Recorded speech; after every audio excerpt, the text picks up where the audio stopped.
Fake news, viral photo की पड़ताल, viral video का सच। इंडियन मीडिया हाल के सालों में फेक न्यूज और डिसइंफॉर्मेशन के सबसे चैलेंजिंग दौर से गुजर रही है। डेमोक्रेसी में मीडिया का रोल चौथे पिलर के तौर पर जाना जाता है। न्यायपालिका, विधायिका और कार्यपालिका यानी जुडिशरी, लेजिस्लेचर और एग्जीक्यूटिव के बाद मीडिया ही वो खंबा है जिस पर किसी भी लोकतंत्र यानी डेमोक्रेसी की मजबूती डिपेंड करती है। नमस्कार, मेरा नाम मिहिर है। मीडिया में ऑलमोस्ट 2 से ज्यादा दशक, 2 डिकेड से ज्यादा बिताने के बाद मैंने ये महसूस किया कि आज की तारीख में सबसे चैलेंजिंग इंडिया के अंदर है फेक न्यूज और रियल न्यूज के बीच फर्क करना। ऑलमोस्ट ये लकीर मिट चुकी है और जर्नलिस्ट के लिए सबसे बड़ी चुनौती यही है कि सही क्या है, गलत क्या है, इसकी कैसे पड़ताल करें। आज इसी के बारे में मैं आपको तफसील से बताऊंगा, आपको कुछ एग्जांपल्स बताऊंगा कि किस कदर फेक न्यूज जो है इंडिया में एक तरीके से एक ऑर्गेनाइज सिस्टम का हिस्सा बन चुका है। इजराइल पर हमास ने जब रॉकेट अटैक्स किए थे, उसके बाद इजराइल की ओर से गाजा स्ट्रिप पर जो एक्शन लिया गया था, सबसे पहले इंडियन रेफरेंस में उसको बताना जरूरी है, जिसमें फेक न्यूज इंडस्ट्री लगातार एक्टिव रही। इंटरनेशनल मीडिया ने भी माना कि 70% से ज्यादा फेक न्यूज इजराइल हमास वार को लेकर इंडिया से जनरेट हो रही हैं। सवाल ये उठता है कि आखिर इसका मकसद क्या था? क्यों ये डिसइंफॉर्मेशन कैंपेन चलाया जा रहा था? कैसे मीडिया हाउसेस जो न्यूट्रल हैं उन्होंने इसका काउंटर किया? दरअसल फेक न्यूज यानी डिसइंफॉर्मेशन ने पिछले कुछ सालों में इंफॉर्मेशन की जगह ले ली। हमास और इजराइल के बीच युद्ध में ऐसा ही देखने को मिला। फिलिस्तीन और गाजा पट्टी को लेकर कई तरह के फेक न्यूज चले।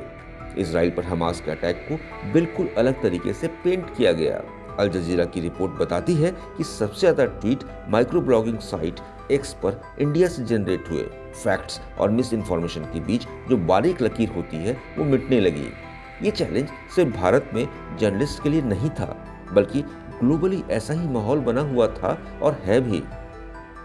फिलिस्तीन में एक व्यक्ति को बुरी तरह जख्मी दिखाया जाता है और दूसरे दिन उसी वीडियो में उसी फिलिस्तीनी को बिल्कुल स्वस्थ दिखाया जाता है। फैक्ट ये है कि वीडियो में दिखाए गए दोनों व्यक्ति बिल्कुल अलग अलग टाइम पर अलग अलग लोग थे। आपस में इनका कोई कनेक्ट नहीं था, न ही ये वीडियो इजराइल और हमास से जुड़ा था। जिस शख्स का वीडियो दिखाया गया वो सालेह अल जाफरावी नाम का व्यक्ति है जो गाजा से है। सालेह ने ये वीडियो 25 अक्टूबर को इंस्टाग्राम अकाउंट पर पोस्ट किया था। सालेह ने यह भी क्लेम किया था कि 30 से ज़्यादा मिसाइल्स के उस पर अटैक किए गए।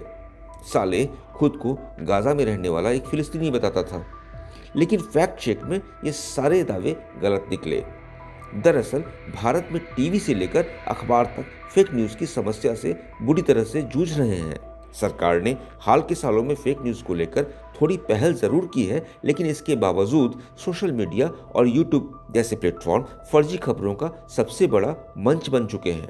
हर दिन इन प्लेटफॉर्म्स के जरिए गलत सूचनाएं और फेक न्यूज़ फैलाई जाती हैं। सरकार लोगों को इनसे दूर रहने की सलाह देती रहती है। अब प्रेस इंफॉर्मेशन ब्यूरो की फैक्ट चेक टीम ने कई सारे यूट्यूब चैनल्स को लेकर अलर्ट जारी किया है, लेकिन क्या इससे हालात सुधरेंगे? क्या जो जर्नलिस्ट हैं, वर्किंग जर्नलिस्ट हैं, उन्हें सही खबर और झूठी खबर के बीच फर्क को समझने में मदद मिलेगी? ये जानने के लिए हमने मध्य प्रदेश की सीनियर जर्नलिस्ट और पत्रकारिता के क्षेत्र में देश के सबसे प्रतिष्ठित अवार्ड रामनाथ कोविंद का पुरस्कार से सम्मानित सीमा वर्मा से बात की। सीमा वर्मा ने फेक न्यूज़ और डिसइंफॉर्मेशन के चैलेंजेस और इससे निपटने के बारे में कुछ इस तरीके से हमसे बातचीत की। इंटरनेट मीडिया ने जर्नलिस्ट का काम आसान तो किया है, लेकिन मुश्किल भी, खासकर अगर हम बात करते हैं फेक न्यूज़ और डिसइंफॉर्मेशन की। कोई फिल्टर नहीं है, सच्चाई को परखने की कोई परत नहीं है। जो चाहे जैसी चाहे खबर इंटरनेट पर परोस देता है। रियल टाइम खबरों का दौर है। मीडिया हाउसेस में सबसे पहले खबर दिखाने की होड़ मची रहती है, लिहाजा ट्वीटेड, रीट्वीटेड न्यूज़ भी उनके पास पहुंचती हैं। न्यूज़ फैक्ट पर आधारित है या किसी के पर्सनल ओपिनियन पर। जो क्लिप आई है वो कंप्लीट है या फिर उसको कट शॉर्ट करके भेज दिया गया है, ओरिजिनल फुटेज है या कि मॉर्फ्ड है। कुछ भी जांचने परखने का मौका नहीं मिल पाता और खबरों को आगे बढ़ा दिया जाता है। हर फ़ोन पर एडिटिंग ऐप्स मौजूद हैं। हर दूसरा व्यक्ति आजकल वीडियो एडिटर बन गया है। वो अपनी समझ और अपने विश्वास, अपने मत के मुताबिक उस खबर को काट छाट कर तैयार करता है और उसे परोस देता है। यूनेस्को ने नरेंद्र मोदी को दुनिया का सबसे बेहतरीन पीएम घोषित किया। 2000 के नोटों पर चिप लगी गई है। इस तरह की फेक न्यूज़ खूब वायरल हुई।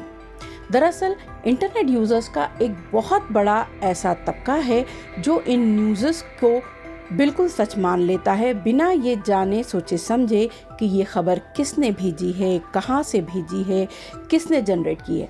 दरअसल सवाल अकाउंटेबिलिटी का है और इंटरनेट मीडिया पर ये अकाउंटेबिलिटी तय नहीं है।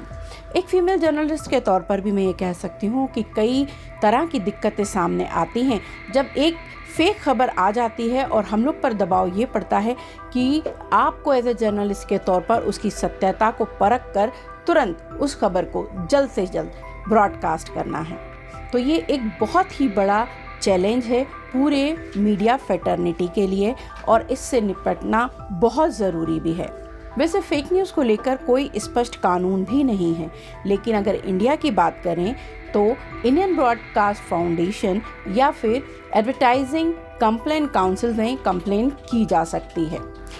अगर कोई भी फेक न्यूज़ नफरत फैलाने वाली है तो आईपीसी की धारा 153 और 295 के तहत एफआईआर भी दर्ज की जा सकती है।